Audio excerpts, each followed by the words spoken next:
Les dernières prières de la famille avant l'enterrement.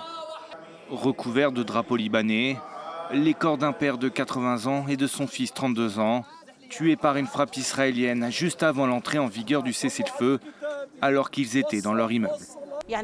Cette famille, pourquoi est-ce leur faute? Est-ce parce qu'ils n'ont pas quitté Tyr?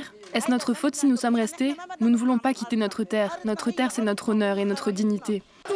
Les funérailles se sont succédées ce lundi dans le sud du Liban, à la faveur de la trêve. Des scènes qui ont eu lieu aussi à Beyrouth avec des combattants du Hezbollah. Des centaines de personnes étaient rassemblées. Malgré le cessez-le-feu, l'armée israélienne poursuit ses destructions dans plusieurs communes du sud. L'État hébreu entend toujours neutraliser le mouvement pro-iranien. L'objectif principal de la campagne au Liban est de désarmer le Hezbollah et d'éliminer la menace qui pèse sur les communautés du nord d'Israël par une combinaison de mesures militaires et diplomatiques. L'État hébreu a créé une zone tampon de 10 km de profondeur dans le sud du pays.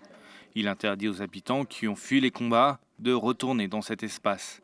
En parallèle, la deuxième session de pourparlers directs entre les autorités libanaises et israéliennes se tiendra jeudi à Washington. Cette réunion sera surtout consacrée à la prolongation de la trêve qui doit s'achever dimanche. Des discussions auxquelles s'oppose fermement le Hezbollah.